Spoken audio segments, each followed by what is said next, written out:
మత్తయి సువార్త 3వ అధ్యాయం 16, 17 వచనాల్లో యేసు ప్రభువు బాప్తిసం తీసుకొని ఒడ్డునకు వచ్చాక ఆయన మీదకి పరిశుద్ధాత్మ బలంగా దిగారు.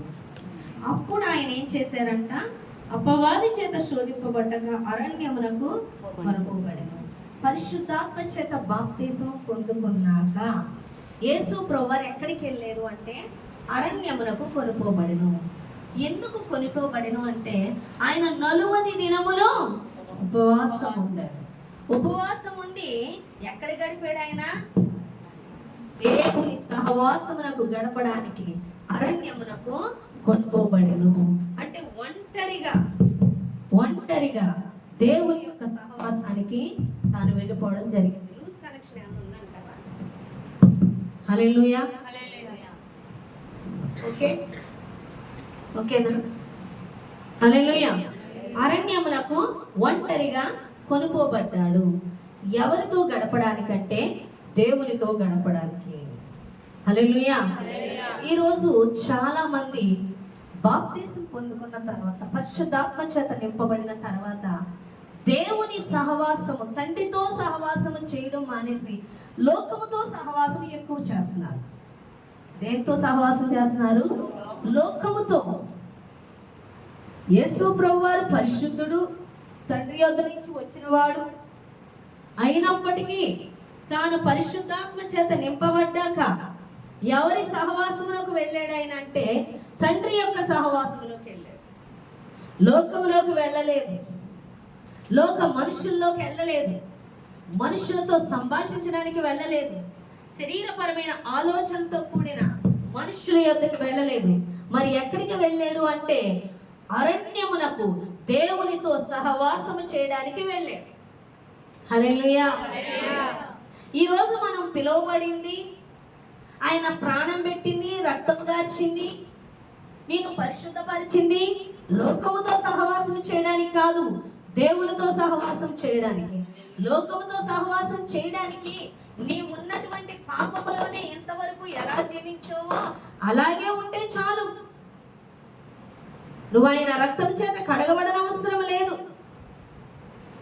నువ్వు లోకంలో ఉన్నప్పుడు ఎలా ఉన్నావో అలాగే ఉండొచ్చు లోకంలో కలిసిపోవడానికి. కానీ నువ్వు ఆయన యొద్దకు వచ్చింది ఎందుకు? ఆయన రక్తము చేత కడగబడింది ఎందుకు? నీ పాపములన్నీ ఆయన రక్తములో కొట్టివేసింది ఎందుకు? నువ్వు బాప్తిసం తీసుకునేది ఎందుకు? పరిశుద్ధాత్మ చేత నింపబడేది ఎందుకు? ఇవన్నీ దేవునితో సహవాసం చేయడానికి. నీకు దేవునికి కోల్పోయిన సహవాసం, ఆనాడు ఆదాముకి అవ్వకి దేవునికి కోల్పోయిన సహవాసాన్ని మరలా తిరిగి పునరుద్ధరించడానికి యేసు ప్రభువు ఈ లోకానికి వచ్చి ఉన్నారు. హల్లెలూయా. నేను బాప్తిసం తీసుకున్నాను కాబట్టి పరలోకం వెళ్ళిపోతాను, నేను పరిశుద్ధాత్మను పొందుకున్నాను కాబట్టి పరలోకం వెళ్ళిపోతాను, నేను ఈ 2 పొందుకున్నాను కాబట్టి నాకు ఏదో పట్టా చేతిలోకి వచ్చింది అనడానికి కాదు. ఇవి 2 దేవుని సన్నిధిలో అడుగు పెట్టడానికి నీకు. హల్లెలూయా. దేనిలోని? దేవుని సన్నిధిలో, దేవుని సహవాసమునకు అడుగు పెట్టడానికి దేవుడు నిన్ను అభిషేకించుకున్నాడు. దేవుడు నిన్ను బాప్తిసం ఇచ్చి పరిశుద్ధపరుచుకున్నాడు. ఆయన పరిశుద్ధుడు కనుక నీవు పరిశుద్ధతను కలిగి ఉండాలి. ఆయన ఆత్మస్వరూపి కనుక ఆత్మ చెప్పుతున్న మాటను ఆలకించులాగా నువ్వు పరిశుద్ధాత్మ చేత నింపబడాలి. అప్పుడైన సహవాసం నీకు కలుగుతుంది. హల్లెలూయా. ఎక్కడో హైదరాబాద్లో నీ ఫ్రెండ్ ఉంది, నువ్వు ఎక్కడో విజయవాడలో ఉన్నావు, అవునా కదా? నీ ఫ్రెండ్కి నీకు కనెక్షన్ ఏంటంటే ఫోన్ ఉంటేనే మీరిద్దరూ కనెక్ట్ అవుతారు. ఫోన్ నీ దగ్గర ఉండాలి, తన దగ్గర ఫోన్ ఉంది, కానీ నీతో మాట్లాడాలంటే స్వయంగా డైరెక్ట్ ఆమె స్వరం వినాలంటే నీకు కూడా ఏం కావాలి? ఫోన్ కావాలి. ఆయన ఆత్మస్వరూపి, ఆత్మ చెప్తున్న సంగతులు నువ్వు వినాలంటే నువ్వు పరిశుద్ధాత్మను పొందుకోవాలి. హల్లెలూయా. ఆయన ఆత్మస్వరాన్ని నువ్వు వినాలి అంటే, ఆ పరిశుద్ధాత్మ చేత నింపబడాలి అంటే బాప్తిస్మ అనుభవంలో కూడా నువ్వు అడుగు పెట్టాలి. అనగా క్రీస్తును నువ్వు అంగీకరించాలి. యేసు ప్రభువారిని నువ్వు సొంత రక్షకుడిగా అంగీకరించాలి. నువ్వు యేసును అంగీకరించినప్పుడే పరిశుద్ధాత్మ నీలోకి వస్తుంది. పరిశుద్ధ, ఎందుకంటే యేసును గురించి ప్రకటించడానికైనా, లోకం గురించి ప్రకటించడానికైతే దుష్టుడు వస్తాడు నీలోకి. లోక సంగతులు బోధించడానికి దేవుడు కాదు, దుష్టుడు వస్తాడు. కానీ దేవుని సంగతులు బోధించడానికి, అది క్రీస్తుని గూర్చి నిన్ను మీకు వివరించడానికి, క్రీస్తులో ఉన్న విజయాన్ని నీకు చూపించడానికి, శాతాన్ని ఎదిరించు శక్తి క్రీస్తులో ఉన్నదాన్ని నువ్వు గ్రహించడానికి, నువ్వు ఈ లోకంలో విజయవంతంగా జీవించాలంటే సమస్తమును క్రీస్తులో ఉన్నదాన్ని నీకు చూపించడానికి, సమస్తమును నీకు గ్రహింపడానికి పరిశుద్ధాత్మ దేవుడు వచ్చి ఉన్నాడు. హల్లెలూయా. పరిశుద్ధాత్మ దేవుడు దేనికి వచ్చి ఉన్నాడండి? కేవలము నిన్న ఆత్మచేత నింపడానికి అని దేవుడు మాట్లాడుతున్నాడు. హల్లెలూయా. చూడండి, యెషయా గ్రంథం చూద్దాం.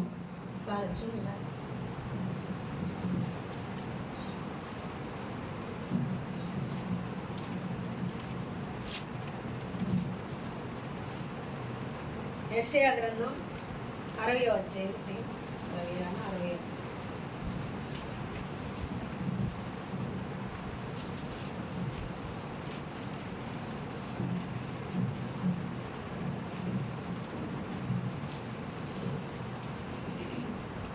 యెషయా గ్రంథం 60వ అధ్యాయం. లెమ్ము తేజరిల్లుము, అది ఉందా చూడండి. నీకు వెలుగు వచ్చి ఉన్నది, లెమ్ము తేజరిల్లుము, యెహోవా మహిమ నీ మీద ఉదయించెను.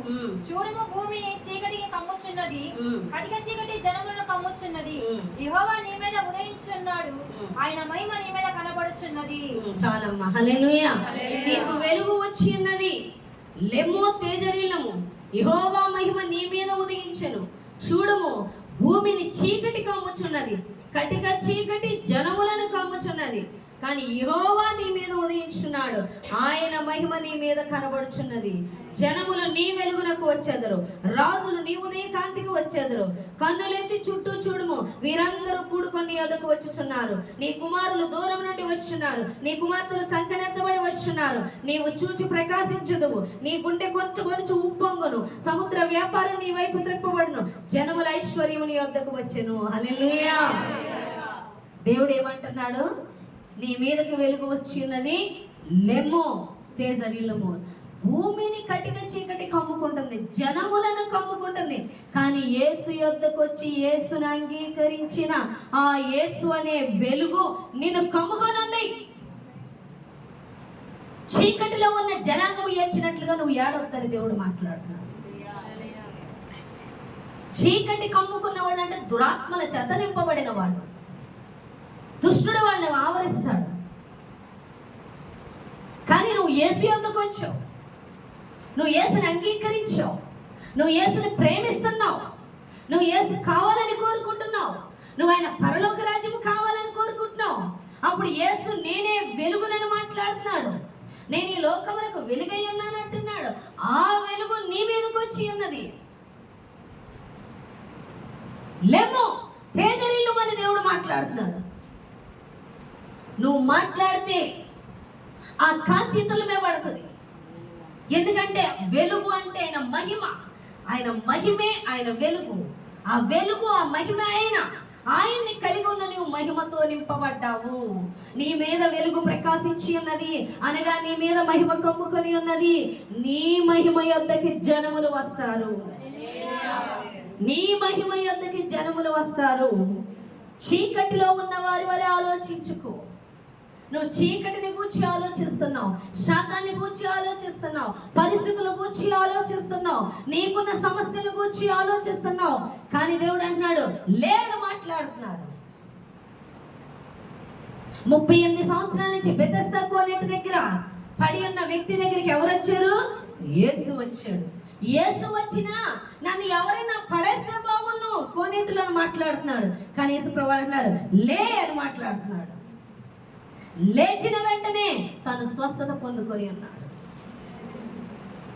ఈరోజు దేవుడు అన్నాడు, లే, నీలో నేనున్నాను, నా మహిమతో నిన్ను కప్పి ఉన్నాను, నా వెలుగు నీ మీద ప్రకాశిస్తుంది, లే. ఎందుకు అపవాది గురించి ఆలోచిస్తావు? ఎందుకు నీ సమస్యను గురించి ఆలోచిస్తావు? రక్తస్రావం కలిగిన స్త్రీ ఆయన యొద్దకు వచ్చినప్పుడు స్వస్థపడింది. బెతెస్దా కోనేటి యొద్ద కాళ్ళు లేకపడి ఉన్న వ్యక్తి యేసు రాగానే స్వస్థపడ్డాడు. పెరాలసిస్ వచ్చి, పక్షవాతం వచ్చి మంచం మీద పడి ఉన్న వ్యక్తి యొద్దకి ఈ వ్యక్తిని యేసు యొద్దకు తీసుకొచ్చినప్పుడు స్వస్థపడ్డాడు. ఈరోజు నువ్వు యేసు యొద్దకు వచ్చి కూడా సమస్యని హైలైట్ చేస్తున్నావు, సమస్య వైపే చూస్తున్నావు. నీ మీద ఉన్న మహిమ, నీలో ఉన్న ఆయన్ని చూడట్లేదు. ఆయన మహిమ నీ నోటి గుండా బయలు వెళుతుంది. సమస్యతో మాట్లాడు, రోగముతో మాట్లాడు, దుష్టిని బంధించు అని దేవుడు మాట్లాడుతున్నాడు. 38 సంవత్సరాల నుంచి కోనేటి యొద్ద పడి ఉన్న, కాళ్ళు నడవలేని స్థితిలో ఉన్న వ్యక్తి కింద నువ్వు ఉండొద్దు. నీలోకి యేసు వచ్చి అన్నాడు. యేసు అంటాడు, లే, సమస్య గురించి ఆలోచించు, పరిస్థితుల గురించి ఆలోచించు. అది ఎటువంటి సమస్య అయినా సరే నీ మీద మహిమ ఉంది, నీలో మహిమ గల దేవుడు ఉన్నాడు. నీ నోటికి ఆ శక్తి ఇచ్చి ఉన్నాడు. మాట్లాడు అన్న, మాట్లాడు మాట్లాడు, మౌనముగా ఉండదు. అడిది మాట్లాడు మాట్లాడు, మౌనముగా ఉండకు. మనసులో సందేహించక మాట్లాడు, కొండలతో మాట్లాడు, కదిలిపోవాలని. కొండలతో మాట్లాడు, పోవాలని. హల్లెలూయా. కొండలతో మాట్లాడు, కదిలిపోవాలని. బండలతో మాట్లాడు, కరిగిపోవాలని. మాట్లాడు మాట్లాడు, మౌనంగా ఉండకు. మనసులో సందేహించక మాట్లాడు. మాట్లాడు మాట్లాడు, మౌనముగా ఉండకు. మనసులో సందేహించక మాట్లాడు. మాట్లాడమంటున్నాడు దేవుడు. నీలో ఎవరున్నారు? యేసు ఉన్నాడు నీలో. మాట్లాడు, సమస్యను ఎదిరించు. సమస్యను చూసి గడగడ పడుకోద్దని దేవుడు మాట్లాడుతున్నాడు. అవునా కదా? యేసు ప్రభువారు ఏమంటున్నారు? ఓ మరణమా, నీ ముల్లెక్కడా అని దేవుడు మాట్లాడుతున్నాడు. అలా మాట్లాడి మరణాన్ని జయించి లేచాడు. ఆ జయించిన వాడు నీలో ఉన్నాడు. హల్లెలూయా. ఓ రోగమా, పో బయటికి, నాలో క్రీస్తు ఉన్నాడు. స్వస్థపరిచిన యెహోవా నాలో ఉన్నాడు. ఆయన ఎప్పుడో నాకు స్వస్థత ఇచ్చాడు. నా రోగములను ఎప్పుడో భరించేశాడు ఆయన. హల్లెలూయా. సమస్యతో మాట్లాడు. హల్లెలూయా. నాకు కొద్ది రోజులుగా ఒక 2 వ్యక్తుల ద్వారా శాతం చాలా డిస్టర్బ్ చేస్తుంది. సరే, మొన్న ఒక కళ వచ్చింది నాకు. ఆ కళలో ఆ వ్యక్తి, ఒక అమ్మాయి ఒక అబ్బాయి ఒక ఫోన్ పట్టుకొని నా ఎదురుకొచ్చి డ్యాన్స్ కడుతున్నాడు. ఏడిపిస్తూ హే హే హే అని ఏడిపిస్తూ, నీ మాటలు ఇందులో రికార్డ్ చేశాను.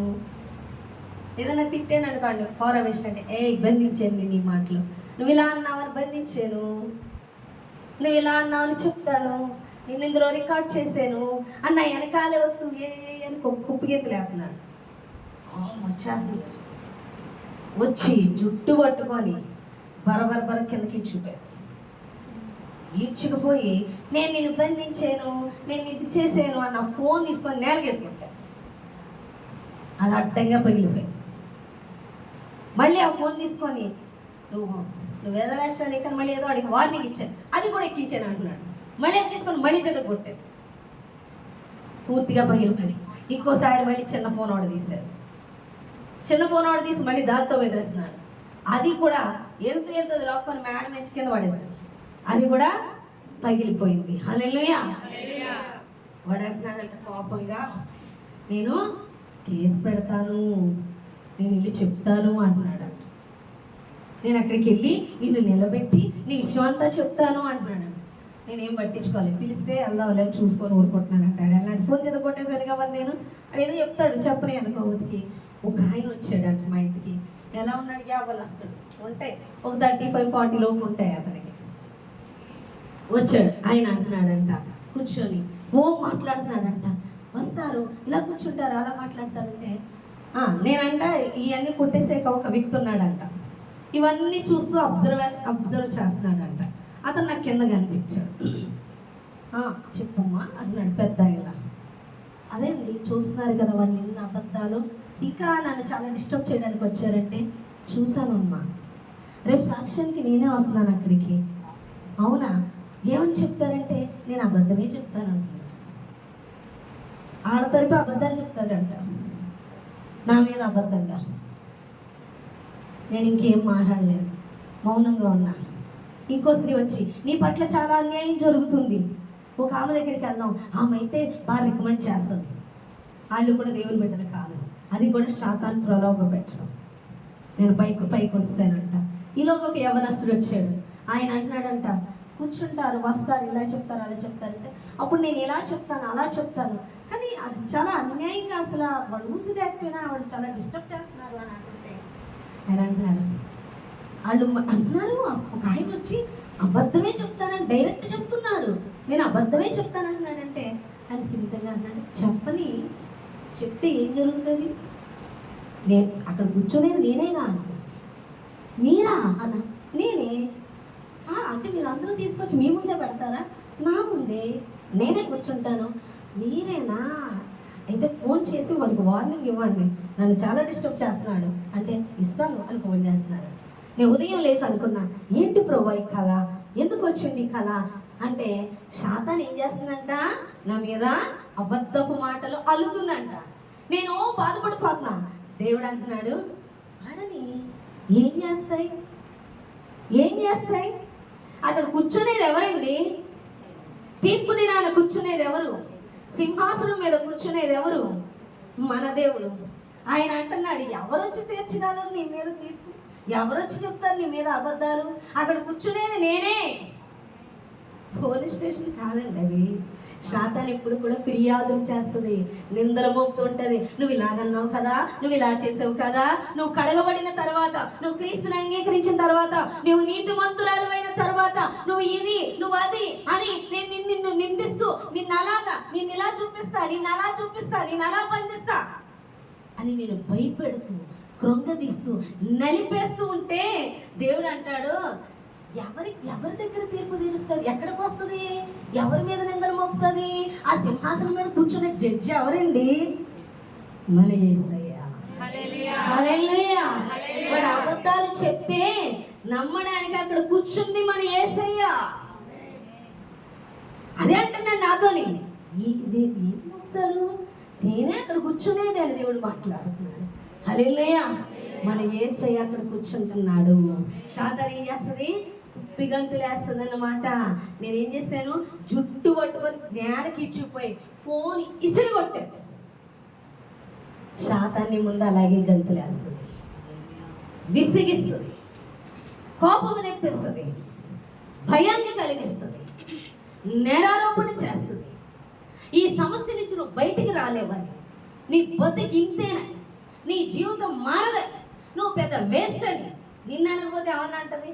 వేస్ట్ గాలి అంటదా? చెప్పండి. వేస్ట్ గాలి సెలబ్రిటీ అని చూడండి, అవునా కదా? పిచ్చి పనులు చేసేవాళ్ళు ఒక రీల్ పెట్టుకుంటే లక్షల్లో లైకులు, లక్షల్లో వ్యూస్ వస్తాయి. అదే జీవం కలిగిన వాక్కు పెట్టడం ఒకటి చూడదు. మనుషులు పొగిడేది కదా, మనుషులు పొగుడుతుంది అంటే శాతాను, వాళ్ళ నరక సంబంధులు. నిన్ను నిందిస్తూ నేను అవమానపరుస్తుందంటే నువ్వు పరలోక సంబంధివి. హల్లెలూయా. హల్లెలూయా.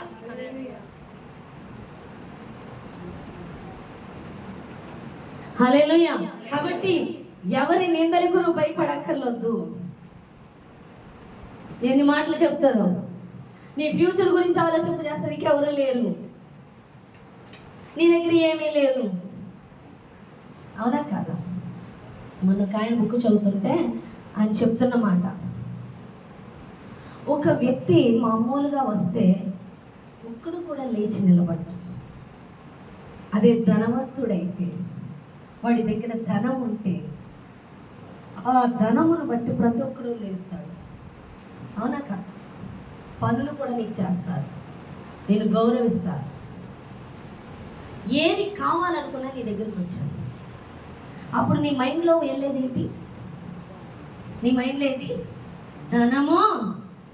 పాట ఉంటుంది కదా, ధనమేరా అన్నిటికీ మూలం అని ఎవడో కవిసుడు రాశాడు. హల్లెలూయా. ఏం మూలం? నీ మైండ్లోకి వచ్చేది డబ్బు ఉండాలి. డబ్బు ఈ రోజుల్లో డబ్బు ఉంటేనే 4 రాళ్ళు వెనకేసుకో. డబ్బు ఉంటేనే నిన్ను లెక్క చేస్తాడు. డబ్బు ఉంటేనే మన బతుకు. డబ్బు లేకపోతే ఏం లేదు. డబ్బు డబ్బు డబ్బు డబ్బు. దేవుడు అంటున్నాడు ఏమని? సిరికి యజమానుడికి దాసుడిగా ఉండలేవు. నీ మైండ్ ఎలా తిప్పిందంటే డబ్బు ఉంటేనే ఏదన్నా. మరి ఆదాముకి డబ్బు ఉంటేనే అన్నీ వచ్చాయా? అబ్రహాంకి డబ్బు ఉంటేనే అన్నీ వచ్చాయా? డబ్బు ఉంటేనే ఏదన్నా అన్న మైండ్కి నువ్వు వెళ్ళకూడదు. దేవుడు ఉంటేనే ఏదైనా. హల్లెలూయా. క్రీస్తులో నేనుంటేనే, క్రీస్తుని కలిగి నేనుంటేనే, నేను బ్రతుకుటైనా, నేను నిత్యరాజ్యానికి వెళ్ళుటైనా. అధికారము డబ్బు వల్ల పనిచేస్తుంది అనుకుంటున్నారు. ఏ అధికారము డబ్బు వల్ల వచ్చింది? ఏలియాకి, ఎలీషాకి డబ్బు వల్ల. ఫరో అనేక రాజ్యాలకు గొప్ప. అప్పుడు రోమన్ సామ్రాజ్యం మామూలుది కాదు. ఫరో అంటేనే అందరికీ భయం. అలాంటి ఫరో చేయలేని శక్తిగల కార్యాలు మోషే ద్వారా దేవుడు చేశాడు. డబ్బు చేసిందా? అధికారం చేసిందా? దేవుడు చేశాడా? అది మైండ్లోకి రావాలి. ప్రతి మనిషి మెంట్ అయిపోయింది కంటే డబ్బు వల్లే ఏదైనా. నీకు రోగం వచ్చిందా? డబ్బు కావాలి. నీకు ఏదైనా వస్తువు కావాలా? డబ్బు కావాలి. నువ్వు బ్రతకాలా? డబ్బు కావాలి. నేను ఎవడన్నా గౌరవించాలా? డబ్బు కావాలి. ఏ పని అవ్వాలా? డబ్బు డబ్బు డబ్బు డబ్బు. అంటే నువ్వు ఆధారపడేది, నువ్వు నమ్మకం ఉంచేది, నువ్వు బేస్ అయ్యేది నీ సమస్తము డబ్బు అనుకుంటున్నావు. కానీ పెదవులతో యేసు అని పిలుస్తున్నావు. కానీ దేవుడు అంటున్నాడు సిరికి యజమానుడికి దాసులుగా ఉండలేరు. అయితే సిరికైనా ఉండు లేదా యజమానుడు, ఇద్దరికీ చోట్లేదు. ఇద్దరికీ చోట్లేదు. దేవునిక ధనానిక. కానీ మైండ్ ధనం వల్లే ఏదైనా. ఆ ధనం మిమ్మల్ని యేసుని. ఎందుకు? యేసుంటే చాలు. పాటలు పాడతా. నీవుంటే చాలు నాకు యేసయ్యా, నీ వెంటే నేను ఉంటా యేసయ్యా. నీవుంటే నాకు చాలు యేసయ్యా, నీ వెంటే నేను ఉంటా యేసయ్యా. నీ మాట చాలయ్యా, నీ చూపు చాలయ్యా, నీ తోడు చాలయ్యా, నీ నీడ చాలయ్యా.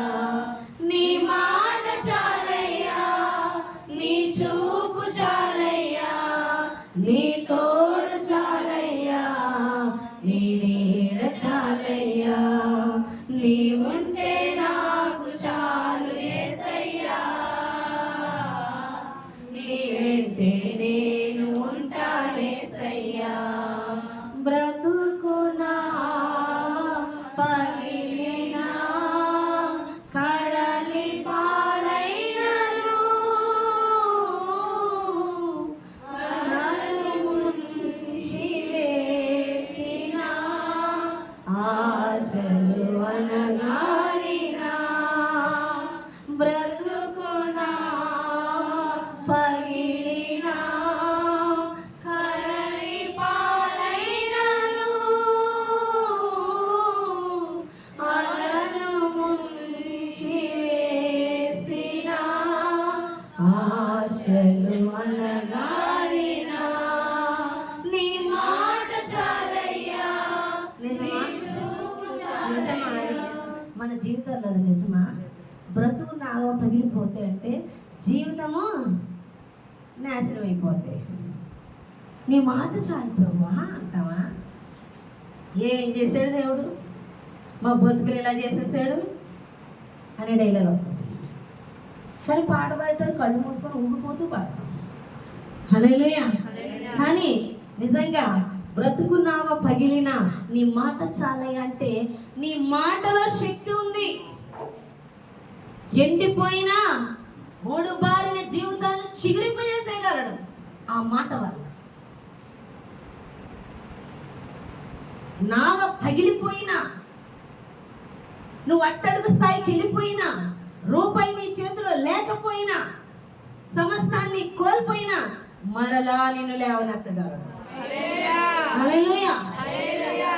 అలాంటి వాడు నీలో ఉన్నాడు. అలాంటి వాడు నీతో చెప్తున్న మాట బయటికి విడుదలచ్చు. నీ నోటి ద్వారా మహిమ బయలు వెళ్ళని, నీ తలంపుల ద్వారా, నీ ఆలోచన ద్వారా, నీ మాటల ద్వారా దేవుని మహిమను బయటికి వెళ్ళి కానీ సాతాను శక్తిని లోనికి వెళ్ళను. బయట మనుషులు చెప్పే మాట చెవికి ఎక్కించుకొని లోనికి వెళ్ళవు. నీలో పరిశుద్ధాత్మ దేవుడు సర్వశక్తిమంతుడు చెప్తున్న మాట బయటికి విడుదల చేయి. హల్లెలూయా. గిద్యోను శత్రువులు కళ్ళిపోయి దాక్కొని ఉన్నప్పుడు పరాక్రమం కలిగిన బలాఢ్యుడు అని పిలుస్తాడు. నేనెక్కడ బలాఢ్యుడిని, నేను కరిష్ఠుడిని, నేను అలాంటి, నేను ఎలాంటి అని చెప్తూ ఉంటాడు. కానీ దేవుడు పరాక్రమం కలిగిన బలాఢ్యుడా అంటున్నాడు. సౌలు గోలియాతును చూసి అడ్డుపోతే దావీదు అంటున్నాడు, సున్నతి కలిగిన వాడిని సున్నతి లేని వాడు చేయలేడేమీ అని అంటున్నాడు. మాట విడుదల చేయాలి. గోలియాతు వచ్చి మా కొంప ముంచేస్తున్నాడు అని అడవట్లేదు. ఆ సున్నతి లేని వాడు ఈ సున్నతి కలిగిన వాడిని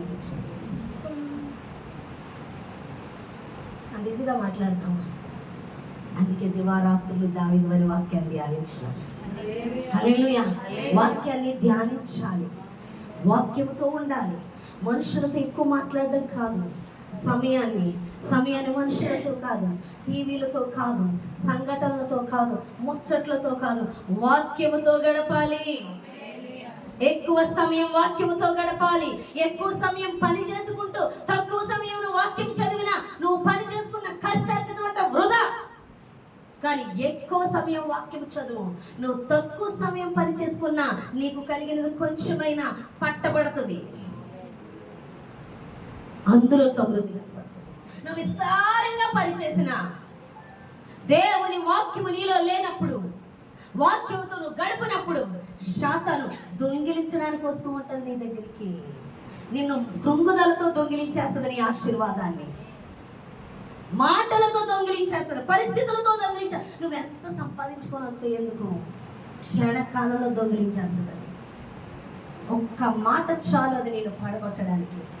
అదే దేవుని మాట, ఒక్క మాట చాలు దాని మాటలన్నీ పడగొట్టడానికి. హల్లెలూయా. అందుకే దావీదు దివారాత్రము దేవుని వాక్యంతో, అపహాసకులు కూర్చుండి చోట కూర్చుండక, అవునా కాదా? 1వ కీర్తన చదవండి. దుష్టుడు ఆలోచన చొప్పున నడవక, పాపుల మార్గమున నిలవక, అపహాసకులు కూర్చున్న చోట కూర్చుండక, యెహోవా ధర్మశాస్త్రమును ఆనందించుచు, యెహోవా ధర్మశాస్త్రమునందు దివారాత్రము ధ్యానించు ధన్యుడు. హల్లెలూయా. ఎక్కువ వాక్యాన్ని ధ్యానించు, ఎక్కువ నీ కాన్సన్ట్రేషన్ తప్పించేది ఏది కూడా నీ దగ్గరికి రాను, ఏది రాను. ఎక్కువ దేవుని స్తుతించు, ఎక్కువ ఆరాధించు. హల్లెలూయా. నీ మీదకి ఏమొచ్చింది? వెలుగు వచ్చింది. నీలోకి ఎవరు వచ్చారు? ఆయనే వచ్చేసాడు. నీలో ఎవరున్నారు? ఆయన మహిమ ఉంది. మహిమ గల దేవుడు నీతో ఉన్నాడు. సాతాను చుట్టూ పరిస్థితులు చూపించి నీకు దేవుడిచ్చిన మహిమైశ్వర్యాన్ని దొంగిలించడానికి చూస్తూ ఉంటే దాని మాటలు ఆలకించి కూర్చోక, మహిమతో నింపబడిన ఉన్న నీ నోటిని, ఆ వాక్కును విడుదల చేయని దేవుడు మాట్లాడు. హల్లెలూయా. మాట్లాడు, మాట్లాడు, మౌనముగా ఉండకు, మనసులో సందేహించక మాట్లాడు. మాట్లాడు, మాట్లాడు, మౌనముగా ఉండకు, మనసులో సందేహించక మాట్లాడు. కొండలతో చెప్పు కరిగిపోవాలని, బండలతో మాట్లాడు కదలిపోవాలని. కొండలతో మాట్లాడు కదిలిపోవాలని బండలతో కరిగిపోవాలని మాట్లాడు మాట్లాడు మౌనముగా ఉండకు మనసుల సందేహించక మాట్లాడు. మాట్లాడదామా ఈసారి? కృంగిపోయే మాటలు మాట్లాడదామా? కాదు. జీవము కలిగిన దేవుని వాక్యము అనే ఐశ్వర్యము నీ నోట్లో ఉంది. శక్తి గల ఖడ్గము నీ నోట్లో ఉంది. అర్థమవుతుందా? ఖడ్గంతో శాతాన్ని పొడి చేయడం అంటే కత్తెట్టుకొని పొడి చేయడం కాదు. నీ వాక్కుతో వాడు మాట్లాడి నీ మీదకి దూసుకొస్తూ ఉంటాడు. నిన్ను కృంగదీయడానికి, నిన్ను పడగొట్టడానికి, నిన్ను బంధించడానికి, నిన్ను శోధనలో నెట్టివేయడానికి మాటల యుద్ధము, పరిస్థితులు చూపిస్తూ వస్తుంటే దాన్ని ఎదిరించి మాట్లాడాలంట. ఆ సమస్య అయితే వెళ్ళి సముద్రంలో పడమని ఆజ్ఞాపించి మాట్లాడాలి. హల్లెలూయా. శత్రువుని చంపేసే వాక్య ఖడ్గము నీలో ఉంది. ఎందుకంటే నేను నీ మీద ఉదయిస్తున్నాను. హల్లెలూయా. నేను నీ మీద ఉదయించి ఉన్నాను. అందుకే దేవుని సహవాసం, దేవుని వాక్య ధ్యానం, లోకములో ఎక్కువ గడపడం కాదు, మనుషులతో ముచ్చట్లు కాదు. లోకాన్ని చీకటి కమ్ముకొని ఉన్నది. చీకటితో కాదు నువ్వు సహవాసం చేయవలసింది. సంఘముతో, దేవునితో, పరిశుద్ధులతో, సేవకులతో నువ్వు సహవాసం చేయాలి. వాక్యము లేని వాడితో ఎక్కువ మాట్లాడకూడదు. ఓ నీకు ఇష్టమైన వాళ్ళని మాట్లాడేస్తున్నావేమో. వాక్యము లేని వాళ్ళ కింద సర్పం ఉంటది. నాలుగు కింద సర్పము. దేవుడు లేని వాళ్ళది నీ బిడ్డైనా, నీ భర్త అయినా, నీ తల్లైనా, నీ చెల్లైనా, ఎవరైనా సరే వారి నాలుక కింద సర్పం ఉంటది. ఖచ్చితంగా నిన్ను మింగివేస్తుంది. జాగ్రత్త. ఎదిరించాలి. శాతాన్ని ఎదిరించాలి. ఎదిరించి వాక్య ఖడ్గాను కలిగి ఉండాలి. అందుకే ఎక్కువ వాక్యము వినాలి, వాక్యాన్ని ధ్యానించాలి, వాక్యాన్ని చదవాలి, దేవునితో గడపాలి, దేవుని సహవాసంలో ఉండాలి. నువ్వు ఎంత దూరం అయితే అంత కఠినము.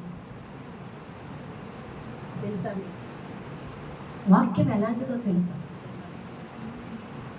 నాగలి. అర్థమవుతుందా? ఆ నాగలి ఈ కఠినమైన నేల ఉంటుంది చూడు, దాన్ని ఏం చేస్తుంది? పొడిచి మెత్తగా చేస్తుంది. అవునా కదా? అలాగే దేవుని వాక్యముతో గడిపే వాళ్ళ హృదయాలు మెత్తగా ఉంటాయి. దేవుని వాక్యానికి దూరం అవుతున్న హృదయాలు కఠినమవుతూ ఉంటాయి. దేవుని వాక్యం పడుతున్న వాళ్ళు జాలి, కనికరము, దయ, ప్రేమ, క్షమాపణ, లోబడే హృదయము, ప్రార్థన, భక్తి ఉంటాయి. దూరం అవుతున్న వాళ్ళకి వాక్యం ఎదిరింపు ఉంటుంది. భయం లేనితనం ఉంటుంది, లెక్కలేనితనం ఉంటుంది, ప్రార్థన లేని జీవితం ఉంటుంది. కఠినమైపోతుంటుంది హృదయము. నీ హృదయం కఠినమవుతుందంటే, భయం లేకపోతుందంటే, వాక్యం అన్నా, ప్రార్థన లేకపోవడం అన్నా, సేవకులన్నా, సంఘం అన్నా నీకు భయం లేదు అంటే కఠినమవుతుంది నీ హృదయం. అంటే వాక్యం ఉండట్లేదు నీ హృదయానికి, దేవుని సహవాసం ఉండట్లేదు నీ హృదయానికి. ప్రతి దినం కూడా నీ వాక్యంతో, దేవుని వాక్యంతో నీ హృదయం దున్నపడాలి. దున్నబడిన భూమిలోనే విత్తనం వేస్తే ఫలింపు ఉంటుంది. కఠినం చేసుకుంటూ హృదయాన్ని ప్రభువా దీవించు అంటే దీవించబడవు. వాక్యం హృదయంలోకి వెళ్తేనే దీవించబడతావు. హృదయంలోకి వాక్యం వెళ్ళాలంటే నీ హృదయం దున్నబడాలి, మెత్త చేయబడాలి. మెత్తని ఎప్పుడు అవుతుంది? వాక్యం వెళ్తుంటేనే అవుతుంది. హల్లెలూయా. వాక్యం వినరు, వాక్యం చదవరు, వాక్యం మీద దృష్టి పెట్టరు, నీ హృదయం కఠినమైపోతుంది. కఠినమైన నేలలోకి విత్తనం వెళ్ళదు, మొక్కరాదు, ఫలించదు. నన్ను దీవించు అంటే ఎక్కడి నుంచి దీవించగలడు? హృదయం దున్నలెత్తున్నావా? హృదయం మెత్తన చేస్తున్నావా? విత్తనాన్ని పండే విధంగా హృదయాన్ని మెత్తన చెయ్యి.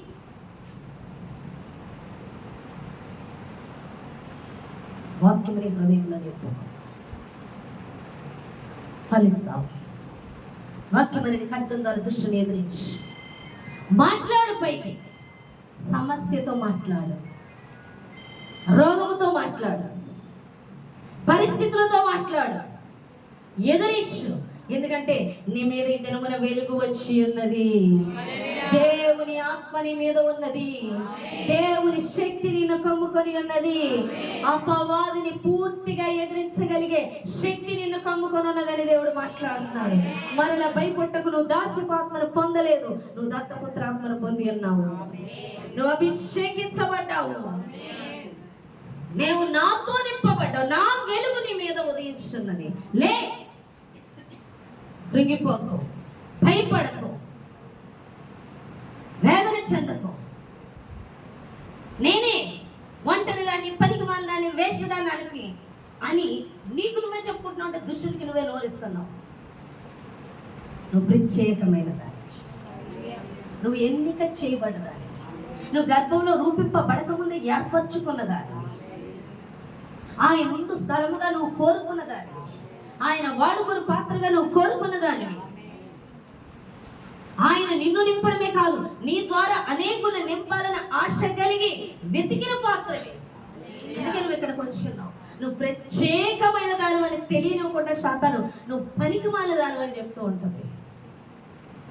నువ్వు పాపివి అని చెప్తూ ఉంటుంది. పాపివి నువ్వు కాదు, నువ్వు క్రీస్తుని కలిగి ఉన్నప్పుడే నీతిమంతురాలు. నీకున్న పరిశుద్ధత ఈ భూమి మీద ఎవరికి లేదు. ఎందుకంటే ఆ పరిశుద్ధుని నువ్వు కలిగి ఉన్నావు కాబట్టి.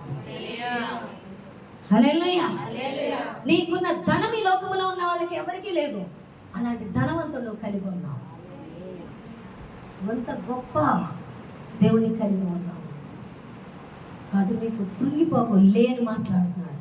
పడిపోయి ఉన్నావా, కృంగిపోయి ఉన్నావా, బలహీన పడిపోయి ఉన్నావా, వేదన చెందుతూ ఉన్నావా? లే, నేను నీ మీద ఉదయించి ఉన్నాను.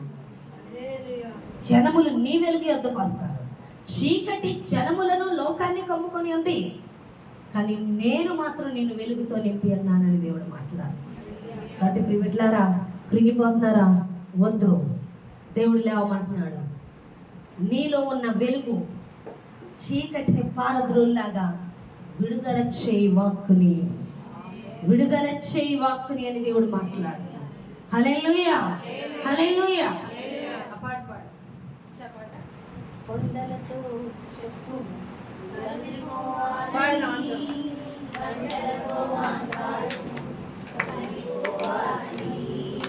కొండలతో చెప్పు కరిగిపోవాలని, కొండలతో మాట్లాడు కరిగిపోవాలని.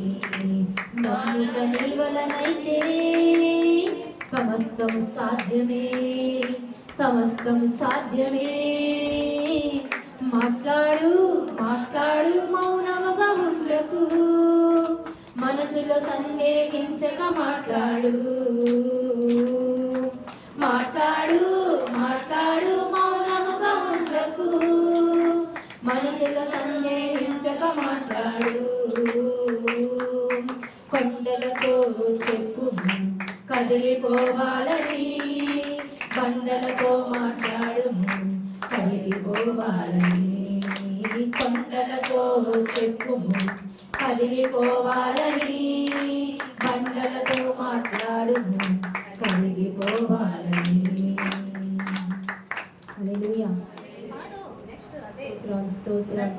కొండలతో చెప్పు కదిలిపోవాలని, బండలతో మాట్లాడు కదిలిపోవాలని. కొండలతో చెప్పు కదిలిపోవాలని, బండలతో మాట్లాడు కరిగిపోవాలని. నమ్ముట నీ వలనైతే సమస్తం సాధ్యమే, సమస్తం సాధ్యమే. మాట్లాడు, మాట్లాడు, మౌనముగా ఉండకు, మనసును సందేహించక మాట్లాడు. మాట్లాడు, మాట్లాడు, మౌనముగా ఉండకు, మనసును సందేహించక మాట్లాడు. కొండలతో చెప్పు పరిశుద్ధుడే యేసయ్యానికి వందనాలు, స్తోత్రాలు, స్తోత్రాలు. వాక్యం ద్వారా దేవుడు మాట్లాడేందుగా ప్రార్థన చేద్దామండి. వాక్యం చెప్తున్నాను ప్రార్థన. మన మధ్యలో సభ ద్రాక్ష